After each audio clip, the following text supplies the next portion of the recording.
इसी मुसल्ले पर हजरत उमर रजी अल्लाह ताला अन्हु शहीद हो गए। मस्जिद में शहादत कैसे मिली, क्यों मिली, ये राज में बताने के लिए जा रहा हूं। पहला सवाल। दूसरा सवाल, इसी मस्जिद में जमात हो रही है, हजरत अली ने जमात से नमाज नहीं पढ़ी, तन्हा नमाज पढ़ करके यहां से निकल गए। जमात से नमाज क्यों नहीं पढ़ी, ये मेरा दूसरा सवाल है।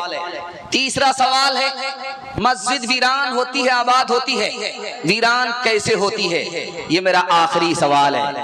इंशाअल्लाह चंदा कम, चंदा ज्यादा, सजदा कम होगा। हाथ उठा दीजिए। खैर माशाअल्लाह आप लोग 12 बज जाने के बाद भी बेदार हैं। दिमाग को टटोल करके मैं पैगाम आपकी खिदमत में लेकर के आ रहा हूँ। 3 सवाल से मेरा पैगाम शुरू हो रहा है।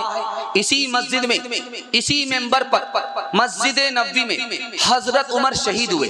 जानते हैं कि मस्जिद में क्यों शहीद हुए? वजह यह थी कि हजरत उमर मस्जिद को खुशबू से मुअत्तर रखते थे, खुशबू से मुअत्तर रखते थे, ताकि अल्लाह का ये घर जन्नत की तरह लोगों को महसूस हो जाए। तो अल्लाह ने इस खिदमत की बरकत से मस्जिद के अंदर शहादत का रुतबा अता फरमाया। दूसरी बात, दूसरा सवाल था, हजरत अली रज़ी अल्लाह अन्हु मस्जिद में आए, जमात से नमाज हो रही थी, अकेले पढ़ करके निकल गए, नमाज नहीं पढ़ाई। वजह पूछी गई कि आपने जमात से नमाज नहीं पढ़ाई, जमात से आपने नमाज नहीं पढ़ी, तन्हा नमाज पढ़ करके आप निकल गए। तो फरमाया कि जिस मस्जिद के इमाम को लोगों ने निकाल दिया, उस मस्जिद में मैं इमामत नहीं कर सकता, तन्हा नमाज पढ़ करके चले जाए। मस्जिद कैसे वीरान होती है? 4 रास्ते से वीरान होती है, मैं आपको बता रहा हूँ। पहला रास्ता, मस्जिद वीरान होती है, मस्जिद में भी आकर के लोग दुनिया की बात कर रहे हैं, मस्जिद वीरान है। आपको लग रहा है कि मस्जिद आबाद है, नहीं, ये मस्जिद अंदर से वीरान हो चुकी है। दुनिया की बात लोग मस्जिद में आकर के कर रहे हैं, मस्जिद वीरान हो गई। मस्जिद में इमाम है ही नहीं, जिसकी मर्जी आती होती है वही नमाज पढ़ा देता है, मस्जिद वीरान हो गई। सजदा है ही नहीं, मस्जिद वीरान है। मोबाइल की घंटी से मस्जिद गूंज जाती है, मस्जिद वीरान है। बच्चे के शोर से मस्जिद का सुकून गारत है, मस्जिद वीरान। 2 बात आप सुन लीजिए, नमाज के दौरान आपकी घंटी बज गई, आप कैसे नजात पाएंगे? एक हाथ से उसको बंद कीजिए, नमाज में रहिए, एक हाथ से बंद कीजिए। अगर एक हाथ से बंद हो जाए तो सांप भी मर गया, लाठी भी बज गई, आपकी नमाज भी हो गई, नमाज तोड़ने की जरूरत नहीं है। मगर एक हाथ से ये मोबाइल का बच्चा बंद होने का नाम नहीं ले रहा है, तो अब क्या करेंगे? दूसरे की नमाज बचाने के लिए आपको अपनी नमाज तोड़नी पड़ेगी। नमाज तोड़ना आसान है, अस्सलामु अलैकुम बोल दीजिए, नमाज आपकी टूट गई। मोबाइल दोनों हाथ से बंद करके अल्लाहु अकबर बोल लीजिए, नमाज आपकी शुरू हो गई। आपने दूसरे की नमाज की हिफाजत की, अल्लाह आपकी नमाज की हिफाजत फरमाएगा। दूसरी बात, बच्चे मस्जिद में आते, 3 तरह के बच्चे आते, 7 साल से ऊपर के, 7 साल 6 साल के, और 6 साल से नीचे के। 6 साल से नीचे के बच्चे को मस्जिद में लाना हराम है। माँ बाप लाने वाले गुनहगार होंगे, बाप लाने वाला गुनहगार होगा। बच्चे का तो नामे अमाल खुला नहीं, लेकिन ये बदनसीब बाप गुनहगार होगा। 6 साल के बच्चे को लाना जायज है, लेकिन लाना बेहतर नहीं है। और 6 साल से ऊपर के बच्चे को लाना जरूरी है, ताकि मस्जिद में नमाज की आदत हो जाए और जिंदगी भर नमाज उसकी जिंदगी में बाकी रहे। इंशाअल्लाह खुतबा के दौरान खामोश नहीं बैठेंगे। हाथ उठाइए, बिल्कुल सही जा रहा है। ये देखिए, रह गई रस में आज़ाद रूहे बेलाली न रही, फलसफा रह गया, तलकीन गजाली न रही।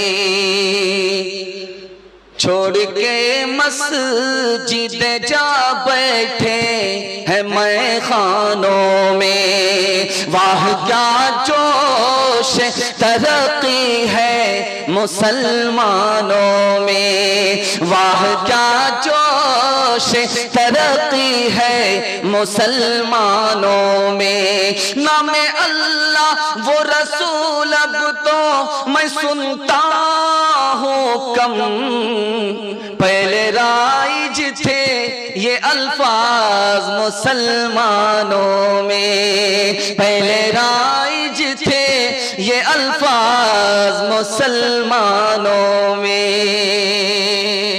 खुदा के घर के हवाले से बड़ा प्यारा मुताला 3 मिनट में लेकर के आ रहा हूँ। इंशाअल्लाह सुनेंगे, अमल करेंगे और नमाज की और मस्जिद की हिफाजत करेंगे। हाथ उठाइए जोश के साथ, बिल्कुल तेजी के साथ जलसा निकल रहा। आप मोहब्बत में सुन रहे हैं, इसलिए मुझे भी पता नहीं चल रहा, आपको भी पता नहीं चल रहा।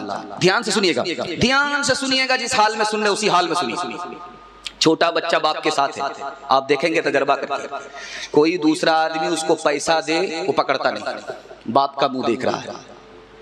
क्या मतलब हुआ, आपने गौर किया? छोटा बच्चा बाप के साथ, दूसरा आदमी उसको चॉकलेट दे, पकड़ता नहीं है, बाप का मुंह देख रहा। पैसा दे, वो बाप का मुंह देख रहा। क्यों जानते हैं? बाप की इजाजत है कि नहीं है। जैसे ही बाप ने दाढ़ी हिला दी, अब क्या है, फौरन झपटा मारता है। बाप ने इजाजत नहीं दी, 1000 कोशिश कीजिए वो पकड़ता नहीं है। हम खुदा के बंदे कदम उठाने से पहले नहीं सोचते हैं ये खुदा की मर्जी है कि नहीं है। उस बच्चे से भी हम बदतर हैं। दूसरी मिसाल आपके सामने रखने के लिए जा रहा हूं। ये देहात है, देहात की मस्जिद है। अक्सर घरों में बकरियां पाली जाती हैं, एक से ज्यादा बच्चे होते, एक से ज्यादा बकरियां होती। बकरी बाहर निकल जाती, बच्चे घर में होते हैं। जब शाम का वक्त होता है, बकरी आती है, बच्चे को खोला जाता है। हर बच्चा अपनी माँ की तरफ भाग रहा है, हर बकरी अपने बच्चे की तरफ आ रही है। वो आज का पैदा होने वाला बच्चा अपनी माँ को पहचानता है। हम बचपन से 55 में आ गए, खुदा को नहीं पहचानते, उस बच्चे से भी हम बदतर हैं। तीसरी मिसाल आपके सामने आ रही है। हम पत्ता तोड़ करके अपनी बकरी को देते, वो खाती रहती है भूखी, हमारे पत्ते के इंतजार में थी, मिला उसको खाने लगी। जैसे ही मैंने अपनी बकरी को अपनी तरफ पुकारा, वो पत्ता छोड़ करके हमारी तरफ देखने लगती है। हमारा खुदा मस्जिद से सदा लगा रहा है, हम अपने काम में फंसे हुए हैं, मस्जिद की तरफ नहीं आते। उस बकरी से भी हम बदतर हैं। एक मिसाल पर पैगाम खत्म कर रहा हूं। दादा आए नमाज पढ़ने के लिए मस्जिद में, पोता बाहर खड़ा रह गया। इमाम साहब ने पूछा कि तुम्हारे दादा नमाज पढ़ने के लिए आए, तुम बाहर खड़े रह गए। तो कहा मैं किसके लिए नमाज पढ़ूं, मुझे तो खुदा के बारे ही में शक है। एक मिसाल दे रहा हूं, पैगाम को खत्म कर रहा हूं। आपने देखा होगा लाल किला, लाल किला दिल्ली में, उसी दिल्ली के लाल किला में एक मोती मस्जिद है, आज भी वो मस्जिद मौजूद है। उसी मस्जिद में औरंगजेब बादशाह नमाज पढ़ा करते थे। औरंगजेब बादशाह, दुआ कीजिए अल्लाह उनकी कब्र को नूर से भर दे। कितना बड़ा बादशाह था, दिखाने के लिए जा रहा हूं तारीख के आईने में। वो छोटी सी मस्जिद, उसमें बादशाह नमाज पढ़ते, पढ़ाने वाला इमाम है।